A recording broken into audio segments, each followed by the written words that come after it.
I never thought my childhood would feel like a distant nightmare, a faded photograph that captured only the hollow echoes of my family's laughter. Growing up in the Carter household, I was the black sheep, forever overshadowed by my brother Ryan, the golden child. He basked in their adoration, while I was relegated to the sidelines, my achievements in social work dismissed as mere hobbies. Family dinners were a grand spectacle. My parents, Thomas and Linda, lavished praise on Ryan for his latest business triumphs, while I pushed my food around my plate, desperately trying to find my voice. "You should take notes from your brother, Emily," my father would say, disappointment dripping from his words. I felt invisible, suffocated by their expectations, longing for just a sliver of recognition. That's when I realized I was more than just the family's disappointment. I poured my soul into helping others, volunteering at shelters and organizing food drives, hoping my parents would one day see the value in my choices. For the first time, I understood that my passion was both my refuge and my rebellion. Yet, the more I fought for their approval, the more I felt the weight of their manipulation, their need for control suffocating me. With every family gathering, my resentment simmered, a quiet storm brewing beneath my skin. I watched Ryan morph into a master manipulator, his charm masking his insecurities while exploiting my support. I was his crutch, always lifting him up, yet my own aspirations lay neglected, crushed under the weight of familial obligation. In the shadows of those memories, I felt the bitter sting of betrayal creeping in. I was done being the overlooked daughter, the invisible sibling. The time was coming when I would confront the brutal reality of our family's dysfunction and discover the hidden wealth that awaited me, a wealth not just of money, but of self-worth and independence. As the echoes of laughter faded, I knew I was ready to reclaim my narrative, no matter the cost. I stepped into the Carter household, a place that felt more like a stage set than a home. The air was thick with the smell of my mother's overcooked roast, mingling with the tension that always seemed to bubble just beneath the surface. Family gatherings were less about love and more about maintaining appearances. With every smile plastered across my parents' faces, I could see the cracks forming, the facade of perfection threatening to crumble. "Emily, have you thought more about joining the family business?" my mother asked, her tone dripping with false sweetness. I could feel the eyes of my family on me, the weight of their expectations pressing down like a heavy blanket. "You could really help us expand. I mean, you wouldn't want to waste your potential, would you?" I bit my tongue, fighting the urge to scream. I had spent years carving my own path, dedicating myself to social work, yet it was as if my choices were invisible to them. Instead, I was seen as a project, something to be fixed, molded, and reshaped to fit their vision. "I'm happy with what I'm doing," I replied, trying to keep my voice steady, but inside I was seething. Then there was Ryan, casually leaning against the kitchen counter, his charm radiating like a warm glow. "You know, Em, if you helped me out a bit financially, I could really take my business to the next level," he said, flashing that disarming smile that had always worked on our parents. It made my stomach churn. I had always been his safety net, the one he turned to when he needed a quick fix. "You're doing well, right? Come on, you know I'd do the same for you," he added, his entitlement wrapped in the guise of brotherly love. My heart raced as I replayed the countless times he had leaned on me, the countless times I had sacrificed my own needs for his. I could hear my parents' whispers echoing in my mind, their dismissive attitudes toward my passion and their eagerness to exploit my generosity. This was the family I had been trying to impress, the family that saw me only as a tool to fuel their ambitions. "Why is it always about you?" I finally snapped, the words spilling out before I could stop them. The room fell silent, the air crackling with tension. My mother's eyes widened, shock mingling with disapproval. Ryan straightened up, his smile faltering for the first time. "I thought we were family," I continued, my voice trembling with anger. "I'm not just here to prop you up." That's when I realized the depth of their manipulation, how they twisted love into a weapon of emotional control. My parents' obsession with status blinded them to my worth, while Ryan's charm masked his insecurities and entitlement. They were all holding me hostage, shackled by their expectations and my own misplaced loyalty. As the evening wore on, I felt my frustration morph into something darker, something that whispered of rebellion. I was done being the support system for a family that didn't appreciate me. I watched as Ryan laughed with our parents, their bond forged in a shared delusion that I was the problem, not the solution. In that moment, I felt a flicker of clarity ignite within me, a determination to break free from this toxic cycle. I had buried my ambitions for far too long, and now I could feel the walls closing in. It was time to confront the truth about my family, to expose the lies that had kept me in the shadows. My resentment was bubbling to the surface, and I knew that the coming confrontation would shatter the illusion they had built, forcing me to confront not just my family but myself as well. The stakes were rising, and I was ready for the fight. The quiet storm within me was about to unleash, and I was determined to reclaim my power, no matter the cost. The air was electric with excitement as I entered Ryan's engagement party, a lavish affair that our parents had meticulously planned to showcase their perfect family. The glittering decorations and the clinking of champagne glasses felt surreal, like a scene from a movie. But beneath the surface, I could feel the tension coiling tighter, ready to snap at any moment. As I navigated through the crowd, I forced a smile, exchanging pleasantries with family friends who barely knew me. My parents floated around, beaming with pride, while Ryan basked in the attention, surrounded by his friends and Sarah, his cunning fiancée. She was the perfect complement to his charm, beautiful, ambitious, and always eager to reinforce the family narrative that I was the outsider. I watched as Ryan regaled our guests with stories of his successes, each tale more embellished than the last. My stomach churned at the sight of him soaking up the adoration, like a thirsty plant in the sun. I had barely been acknowledged, my accomplishments overshadowed by his constant need for validation. I never thought I would feel so small in a place that was supposed to be a celebration of family. Then, just as I was trying to find a moment of solace, my mother called for everyone's attention. "We'd like to say a few words about the happy couple," she announced, her voice ringing out across the room.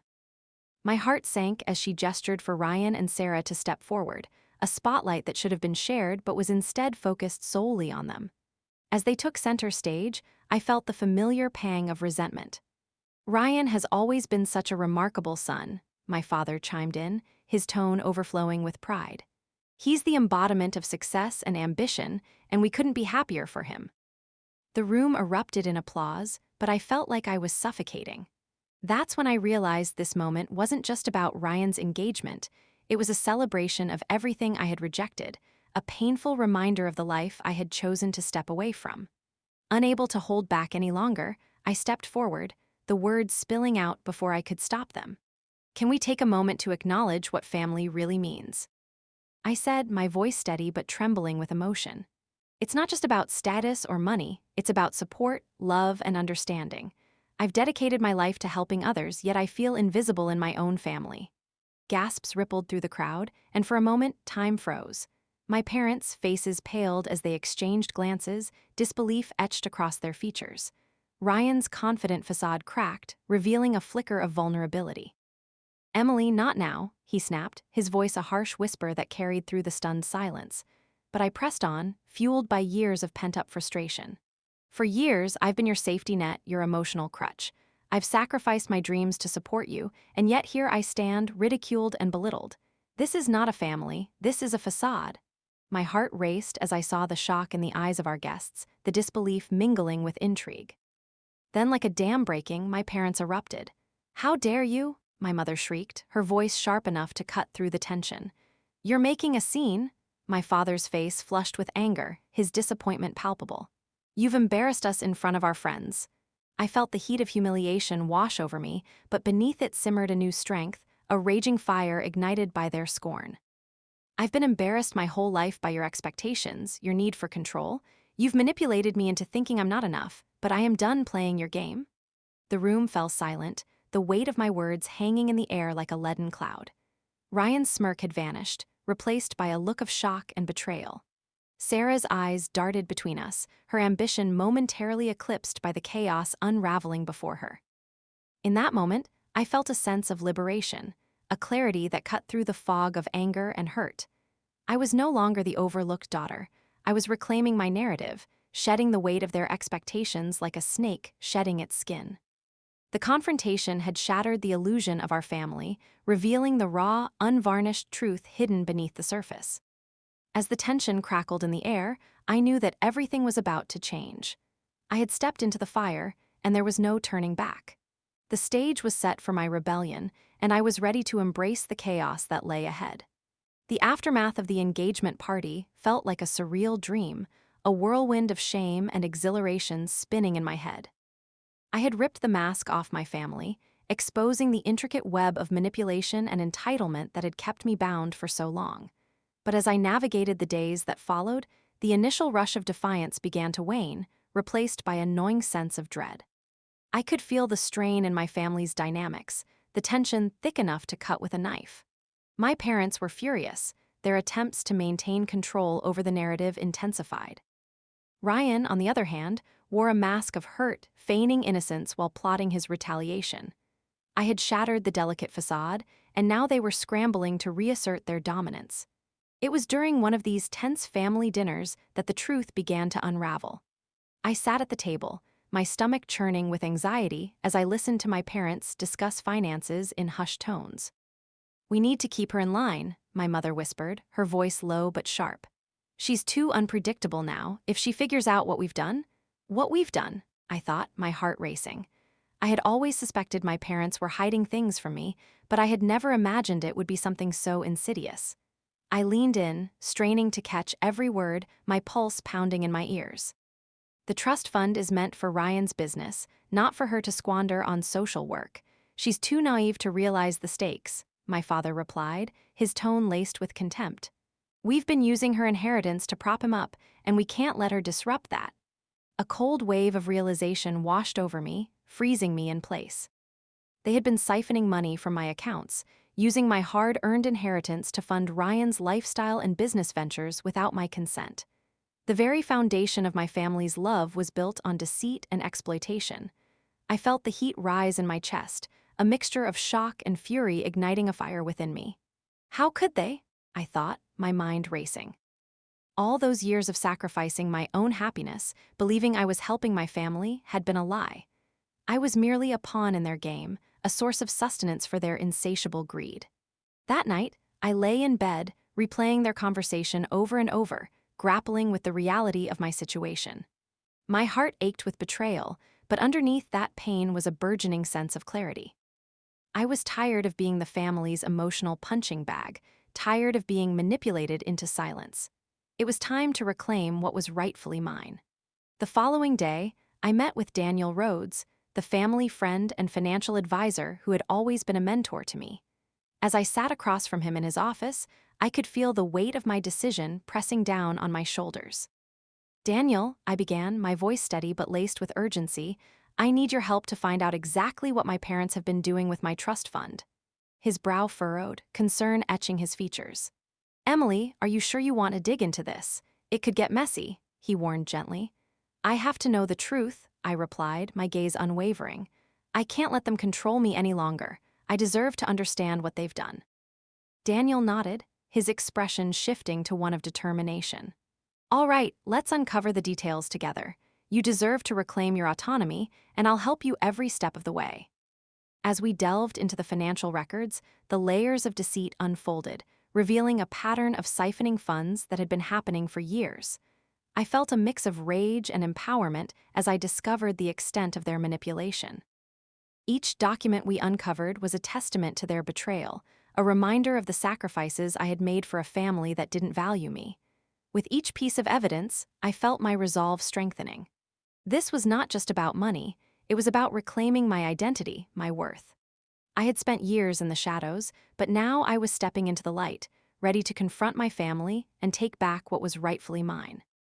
The fire of determination burned brightly within me as I prepared to confront my parents with the truth. They would no longer be able to use my trust fund to manipulate me or Ryan. I was done being their pawn. The time for action had come.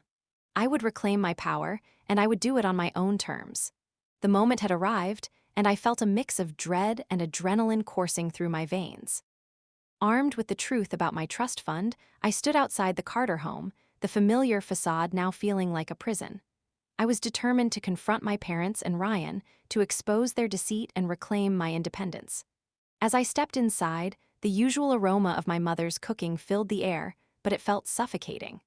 My parents were seated at the dining table, discussing some mundane family matter, their laughter ringing hollow. I cleared my throat, the sound cutting through the chatter like a knife. "We need to talk," I said, my voice steady despite the chaos swirling in my mind. My father looked up, eyebrows raised. "About what, Emily? Can't you see we're busy?" "This can't wait," I shot back, feeling the weight of my resolve. "I know about the trust fund." Silence enveloped the room. My mother's expression shifted from surprise to defensiveness, while Ryan's face turned pale. "What do you mean?" he asked, his charm slipping as fear crept into his voice. "I know you've been siphoning money from my accounts to support your business, Ryan," I said, my heart pounding. "And I know you've been using my inheritance without my consent." The tension crackled in the air as my parents exchanged glances, their facade of control slipping. "Emily, you don't understand," my mother began, her voice trembling. "We did it for your own good." "For my own good," I echoed, incredulous. "You've been using me as a financial crutch. How is that for my good?" Ryan stepped forward, his charm faltering. "You're overreacting, Em. I thought we were family. I thought you wanted to help me succeed." "I was helping you while you exploited me," I shot back, anger boiling over. "You've manipulated me into believing I was the problem, while all along you've been the ones in the wrong." My father's face turned red as he struggled to maintain control. "You're being ungrateful, Emily. We've provided for you, given you everything." "Everything?" I interrupted, my voice rising. "You've taken everything from me. I've spent years supporting Ryan, and this is how you repay me, by stealing from me?" In that moment, I felt a surge of power. I was done being their puppet, done allowing them to dictate my worth. "I'm cutting off all financial support. I'm transferring my assets to a new account, and I will no longer be your safety net," I declared, my voice unwavering. The shock on their faces was palpable. Ryan's mouth hung open, disbelief etched across his features. "You can't do that," he exclaimed, desperation creeping into his tone. "I can and I will," I replied, my heart racing with defiance. "You've underestimated me for too long. I am not your tool, and I refuse to be part of your twisted game anymore." As I turned to leave, I felt a weight lift from my shoulders. I had taken the first step toward reclaiming my power, and the road ahead was clear. The confrontation had ignited a fire within me, a newfound determination to forge my own path. I stepped out of the house, the cool air wrapping around me like a protective cloak. I was ready to face whatever came next, to confront my family's betrayal with strength and resolve. The journey to reclaim my life had only just begun, and I was prepared to fight for my future, one built on my terms, free from their manipulation. In the weeks that followed my explosive confrontation, I felt a mix of freedom and apprehension. The weight of my family's expectations had lifted, but the uncertainty of my new life loomed large. I embraced each day as a fresh start, determined to forge a path that was truly mine. Moving into my own apartment was a symbolic act of liberation. The walls were bare, but they echoed with potential, a blank canvas waiting for my touch. I spent hours arranging furniture, choosing colors that reflected my spirit, soft blues and warm yellows that breathed life into the space. With every small decision, I felt more in control, more like myself. Mia, my best friend, became my anchor during this transition. She was a fierce advocate for my independence, always encouraging me to stand tall in my newfound power. One evening, as we sat on my couch surrounded by unpacked boxes, she looked at me with a spark in her eyes. "You've finally broken free, Em. Now it's time to live the life you've always wanted." I nodded, a smile spreading across my face. "I want to focus on my work, help more people in the community, and maybe even start a nonprofit one day." The thought ignited a fire within me, a vision of a future where I could truly make a difference without the shadow of my family's expectations looming over me. Jake, my romantic interest, stepped into my life like a breath of fresh air.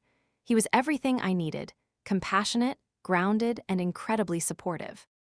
We spent evenings discussing our dreams over takeout, his calm demeanor a stark contrast to the chaos I had left behind. He understood my struggles, having faced his own family issues, and he encouraged me to embrace my independence. One night, as we walked through the city, the glow of streetlights illuminating our path, I turned to him and confessed, "I'm terrified of what lies ahead. What if I fail?" He took my hand, his grip steady and reassuring. "Failure is part of the journey. What matters is that you're choosing to create the life you want. You're stronger than you think, Emily." His words resonated deep within me, echoing the newfound confidence I was beginning to build. With each passing day, I dove headfirst into my work, pouring my heart into community projects that ignited my passion. I organized workshops for at-risk youth, helping them navigate the challenges of their circumstances. I felt alive, purpose coursing through my veins as I connected with individuals who needed support and guidance. But it wasn't just about helping others, it was about healing myself. Each interaction, each success, chipped away at the remnants of doubt instilled by my family. I was no longer the black sheep. I was carving out a place for myself, one filled with love, support, and genuine connection. As I settled into this new chapter, I began to reflect on the journey that had brought me here. The pain of my family's betrayal was still fresh, but it no longer held power over me. I was learning to embrace my worth, to appreciate the strength that had always been within me. The fight for my independence had become a journey of self-discovery, and I was finally beginning to understand who I truly was. One evening, as I stood on my balcony overlooking the city, I felt a surge of gratitude wash over me. I had taken back my life, and although the road ahead was uncertain, I was ready for whatever came next. I was building a new life, one filled with purpose, passion, and the unwavering belief that I could achieve anything I set my mind to. The past would always be a part of me, but it no longer defined me. I was no longer just Emily Carter, the underestimated daughter. I was Emily Carter, a woman on a mission to create change in the world. And with that realization, I stepped into my future, bold, unafraid, and ready to embrace the life I had always dreamed of. Months passed, and the weight of my family's expectations lifted as I embraced my new life. Moving into my own apartment felt liberating. Each decision I made, colors, furniture, was a step toward reclaiming my identity. I immersed myself in community work, pouring my heart into my nonprofit, helping those who felt lost just as I once had. Mia and Jake became my chosen family, grounding me when doubt crept in. One evening, as we shared a bottle of wine, Mia said, "You've turned your pain into purpose, and that's incredible." Jake added, "Your scars tell a story, but they don't dictate your future." Their support fueled my determination to keep pushing forward. Then, one day, I received a call from Daniel Rhodes. "Your parents want to talk," he said. Fear gripped me, but I realized I needed closure. I agreed to meet them, ready to face the past on my terms. At a small cafe, I confronted my parents about their manipulation and the pain they had caused. "I won't be the person you want me to be anymore," I asserted, feeling empowered. Their apologies felt inadequate, but I stood firm, knowing I had reclaimed my narrative. As I left, a sense of peace washed over me. I had faced my past, confronted my family, and emerged stronger. The weeks that followed were filled with purpose and hope. I embraced my work and my relationships, each day a testament to my resilience. Standing on my balcony one evening, I reflected on how far I had come. I had transformed my pain into purpose and learned to embrace my scars as part of my story. I was no longer bound by my past. I was free to write my own future, one filled with strength, passion, and the promise of new beginnings. I was Emily Carter, and I was ready to embrace the life I had always dreamed of.